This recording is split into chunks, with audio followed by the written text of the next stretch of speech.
સોના ચાંદીની ચાલ પર નજર કરી લઈએ તો ખાસ કરીને જતીનજી સોનાની વાત કરી લઈએ સ્થાનિક બજારમાં શરૂઆતી કામકાજ આપણે જોઈએ 86,340ના લેવલની આસપાસ કામકાજ થતું હતું. અત્યારે જુઓ 86,248ના લેવલની આસપાસ અહીંયા કામકાજ થતું દેખાઈ રહ્યું છે. અને ઇન્ટરનેશનલ માર્કેટની વાત કરી લઈએ તો જે પ્રીવિયસ ક્લોઝ આપણે 2,963ની આસપાસ જોયું હતું, અત્યારે 2,939ના લેવલની આસપાસનું કામકાજ જોવા મળતું દેખાયું છે. અહીંયા કઈ રીતે તમે ધ્યાન રાખી રહ્યા છો? કારણ કે રેકોર્ડ સ્તર જે જોયા હતા આપણે એની આસપાસ જ હજી પણ કામકાજ સ્થાનિક બજાર ઇન્ટરનેશનલ માર્કેટમાં જોવા મળતું દેખાયું છે. યર ટુ ડેટની વાત કરી લઈએ તો 11.12% આસપાસ કિંમતો જે છે તે આપણને વધતી દેખાય છે સોનાની. કઈ રીતે હવે જે રીતે ભૌગોલિક તણાવ ચાલી રહ્યા છે, ટ્રેડ વોરની જે રીતે વાતચીત થઈ રહી છે, હવે કઈ રીતે તમે જોઈ રહ્યા છો? ઇન્ટરનેશનલ માર્કેટની વાત કરી લઈએ 3,000ની ઉપરના સ્તર જોવા મળી શકે અને સ્થાનિક બજારમાં કયા લેવલ્સ જોઈ રહ્યા છો?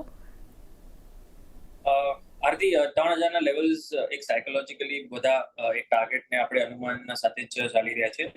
અપસાઇડ તો ડેફિનેટલી અહીંયાથી ટ્રેન્ડ જે છે એ પકડીને રાખી છે. ડોલર ઇન્ડેક્સના વીકનેસના પાછળ કરી લો કે પછી જે ટેરિફ્સનું અનસર્ટનિટી જે હમણાં ટેબલ પર ચાલી રહ્યું છે,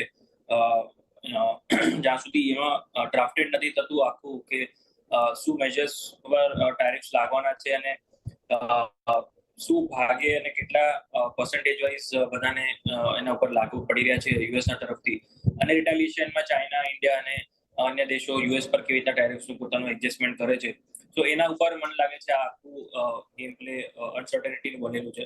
તો જ્યાં સુધી આ ટેરિફ્સનું એક ક્લેરિટી નથી મળી જતી, એક ફાઇનલાઇઝેશન નથી આવી જતું, ત્યાં સુધી ગોલ્ડને છે આનો સપોર્ટ મળતો રહેશે. ગોલ્ડનું માર્કેટ એમ પણ જ્યાં સુધી કોઈ બી વસ્તુનું ગ્લોબલ ટ્રેડ્સ કહી લો કે ગ્લોબલ જીઓપોલિટિકલ ઇશ્યુઝ કહી લો કે વોર લાઇક સિચ્યુએશન કહી લો, ગોલ્ડને અનસર્ટનિટી જે છે હર વખતે ફેવર કરે છે. તો અહીંયા અનસર્ટનિટીનો ટોપિક જે છે એ ચેન્જ થઈ ગયું છે ફ્રોમ વોર પ્રીમિયમ ટુ હવે જે છે એ ક્યાં ને ક્યાં ટેરિફ્સના પ્રીમિયમના પાછળ ગોલ્ડને પ્રીમિયમ મળી રહ્યું છે. But at the end the word uncertainty is there, so જેના કારણથી ગોલ્ડને સ્ટ્રોંગ સપોર્ટ અહીંયાથી મળી રહ્યો છે. લેવલ વાઇઝ હવે વાત કરી લઈએ તો 2955, 2960 એક મેજર રેઝિસ્ટન્સ છે શોર્ટ ટર્મના માટે. આ વીકના અંદર જ્યાં સુધી 2960ના ઉપર ટ્રેડ કરવાનું નથી ચાલુ કરતું ત્યાં સુધી બાઇંગના તરફ જે છે એ થોડુંક રિસ્ક વધી ગયું છે.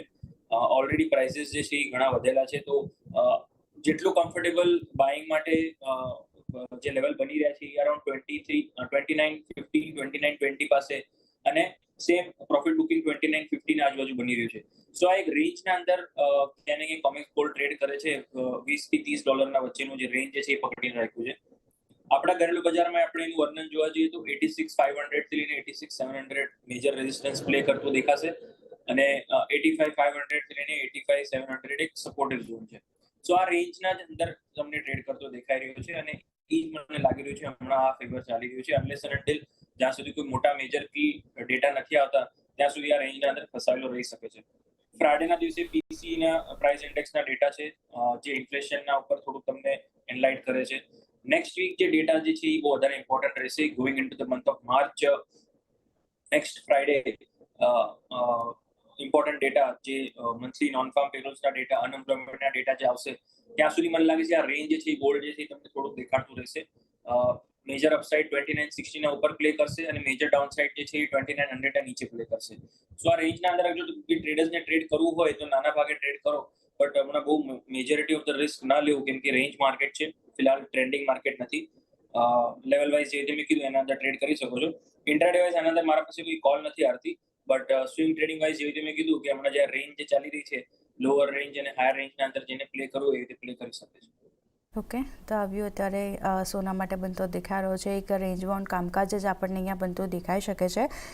87,500 સુધીની જે એક સપોર્ટ રેન્જ છે તે આપણને MCX પર બનતી દેખાઈ શકે છે, તો ધ્યાન રાખવાનું રહેશે. અત્યારે કોઈ ફ્રેશ એન્ટ્રી માટેની સલાહ નથી, પણ રેન્જ બાઉન્ડ કામકાજ જે છે તે આપણને સોનું બતાવી શકે છે. અહીંયા એક ETF ઇન્ફ્લોની વાત કરી લઈએ જતીન, જો તે પણ આપણને ઓગસ્ટ 2023ના ઉપલા સ્તરે ગ્લોબલ ETF ફ્લોઝ જે છે તે આપણને આવતો દેખાઈ રહ્યો છે. ETFમાં જે રીતે લોકોનું રોકાણ વધી રહ્યું છે એને કઈ રીતે જોઈ રહ્યા છો? કારણ કે એનો પણ સપોર્ટ ખાસ કરીને સોનાને મળી રહ્યો છે. કઈ રીતે અહીંયા ધ્યાન રાખી રહ્યા છો? અત્યારે ધ સિચ્યુએશન ઇઝ સો કે અનસર્ટનિટીના ટાઈમ પર જે રીતે ગોલ્ડ અલોકેશન થાય છે એના માધ્યમ જે છે હવે બધાના માટે અવેરનેસ થઈ ચૂક્યું છે કે ETFs is very profound and very safe manner to allocate gold into the portfolio. અને જે હિસાબથી ETFs નું ફ્લરિશમેન્ટ થયું છે સિન્સ પેન્ડેમિક, તો એના કારણથી ગોલ્ડના અંદર ભરોસો જે છે બધાનો વધી ગયો છે. અને ETFs જે છે એ રિટેલર્સનું કહી લો, ઇન્સ્ટિટ્યુશનનું કહી લો કે બેંક્સનું કહી લો, એલોકેશન જે છે ક્યાંય ને ક્યાંય વધતું જ દેખાઈ રહ્યું છે એના અંદર. તો આ કારણથી ETFsના અંદર હજી પણ ઇન્ફ્લોઝ જે છે એ વધી રહ્યા છે. અને સ્પેશિયલી જ્યારે આ ખબર છે કે બધા એસેટ્સ જે છે એ રિસ્કીયર એસેટ્સ હમણાં નોન પરફોર્મિંગ ચાલી રહ્યા છે, પ્રોફિટ્સ જે છે એના અંદર આગળ ચાલતા નથી દેખાઈ રહ્યું. આપણે જોઈ રહ્યા છીએ કે બધી જ રિસ્કીયર એસેટ્સ લાઈક ઇક્વિટીઝ અને ક્રૂડ ઓઇલ અને એક્સેટ્રા જે ટ્રેન્ડના અંદર પોઝિટિવ ટ્રેન્ડના અંદર નથી. તો એના કારણથી જે સેફ અને એલોકેશન જે છે અહીંયા વધતું કન્ટિન્યુઅસલી જોવા મળી રહ્યું છે. અને આઈ થિંક આ કન્ટિન્યુડ રહી શકે છે જ્યાં સુધી અનસર્ટેનિટી માર્કેટમાં બનેલી છે. ઓકે, તો જ્યાં સુધી અનિશ્ચિતતા બજારમાં છે, આપણને ETFમાં ફ્લો જે છે તે આવી રીતે જ વધતા દેખાઈ શકે છે, ધ્યાન રાખવાનું રહેશે અહીંયા પણ. એ સાથે જ આગળ વધીને ચાંદીની ચાલ પર નજર કરી લઈએ. જતીનજી, અહીંયા પણ એક આપણે જોઈએ સ્થાનિક બજારમાં શરૂઆતી કારોબારમાં 85,507ની લેવલ્સની આસપાસ કામકાજ જોવા મળતું દેખાયું હતું. અત્યારે સારી એવી અપસાઇડ 0.5% વધુની તેજી સ્થાનિક બજારમાં છે. પણ ઇન્ટરનેશનલ માર્કેટની વાત કરી લઈએ તો અહીંયા એક ઉપલાસ રહેતી મામૂલી એવું દબાણ આવતું દેખાઈ રહ્યું છે. ચાંદી માટે કઈ રીતે ધ્યાન રાખી રહ્યા છો? કારણ કે ગઈકાલે આપણે જોયું હતું જે ક્લોઝિંગ લેવલ હતા 95,089ની આસપાસના હતા, અત્યારે 95,500ની આસપાસની ઉપર કામકાજ થતું દેખાઈ રહ્યું છે. ચાંદી માટે કઈ રીતે ધ્યાન રાખી રહ્યા છો? કારણ કે ઇન્ડસ્ટ્રીયલ ડિમાન્ડ સાથે જ ચાઇના તરફથી જે માર્ચ મહિનામાં ખાસ કરીને સ્ટિમ્યુલસ મળે તેવી અપેક્ષા જે રીતે બનતી દેખાઈ રહી છે, તેજી આગળ વધતી દેખાઈ શકે આ લેવલ પરથી?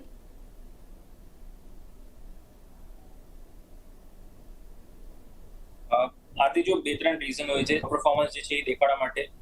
મેઇનલી જે છે ગોલ્ડનું માર્કેટ રાઇઝ થયા પછી સ્ટેબલ થવું જોઈએ. એ એક ફેક્ટર અહીંયા ઓલરેડી પ્લસમાં છે.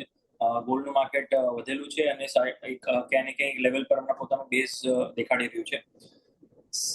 બેઝ મેટલ માર્કેટ જે છે એ ક્યાંય ને ક્યાંય થોડું પરફોર્મ નથી કર્યું, જેના કારણથી ચાંદીને જે સ્ટ્રોંગ રેલી જે મળવી જોઈએ એ નથી મળી રહી હમણાં as of now. Dollar index પણ સપોર્ટ કરી રહ્યો છે બીકોઝ એ પણ હમણાં સોફ્ટ થયો છે, 110ના લેવલથી લઈને 106.50 સુધી આવ્યો છે. તો એક જે ફેક્ટર જે નડી રહ્યું છે ચાંદીના માટે એ મને લાગે છે બેઝ મેટલ માર્કેટ છે. ચાઇના તરફથી કોઈ બી અનાઉન્સમેન્ટ આવું એ ક્યાંય ને ક્યાંક ટ્રિગર થઈ જશે સિલ્વરના માટે આઉટ પરફોર્મન્સ દેખાડવા માટે. I think the rally is due more or less in months time. મને લાગે છે તમને માર્ચ એન્ડના પહેલા એક સ્ટ્રોંગ રેલી અહીંયાથી 3-4%ની મળવી જ જોઈએ, જે તમને ચાંદીનો ભાવ જે છે અરાઉન્ડ અબાઉટ 98 થી લઈને 99 સુધીના આજુબાજુ લઈ જઈ શકે છે આપણા ઘરેલું બજારમાં. અને ઇન્ટરનેશનલમાં આપણે એનું વર્ણન જોવા જઈએ તો અરાઉન્ડ અબાઉટ તમને 3350 સુધી અને 34ના આજુબાજુના લેવલ્સ જે છે તમને અહીંયાથી દેખાડી શકે છે. સો યસ, પોઝિશનલી અને સ્વિંગ ટ્રેડના હિસાબે અગર જોવા જઈએ તો બાઇંગ સાઇડ પર રહેવું એ મારું ટેક રહેશે આના અંદર. થોડું વેઇટિંગ પીરિયડ વધી શકે છે બીકોઝ ઓફ સાઇડવેઝ મોમેન્ટમ હમણાં જે ચાલી રહ્યું છે અને વોલેટિલિટી પણ વધી ગઈ છે ડોલર ઇન્ડેક્સના કારણથી. સો વેઇટ એન્ડ જે થોડુંક હોલ્ડ કરીને ચાલી શકે એ લોકો માટે સલાહ છે કે અહીંયાથી બાઇંગ સાઇડનું રુઝાન રાખો. થોડુંક ડીપ મળે ત્યાં હજી થોડું એગ્રેસિવલી એડ કરો, 94,000ના લેવલ્સ મળે છે તો. અને હાયર સાઇડ પર જે તમે કીધું 97-98 સુધીના લક્ષ્ય જે છે રાખીને ચાલો. આઈ થિંક અચીવેબલ છે in the next 1 month or so. Okay, તો એક ખરીદારીનો વ્યૂ ચાંદી માટે બનતો દેખાઈ રહ્યો છે. 94,000ની આસપાસ મળે છે તો ઘટાડે તમે ચાંદીમાં ખરીદારી કરીને ચાલી શકો છો. ટાર્ગેટ 97,000-98,000 સુધીના પણ એક મહિનામાં આપણને બનતા દેખાઈ શકે છે. અને કોમેક્સની વાત કરી લઈએ તો $33.50-34 સુધીના લેવલ્સ પણ આપણને બનતા દેખાઈ શકે છે માર્ચ એન્ડ સુધી.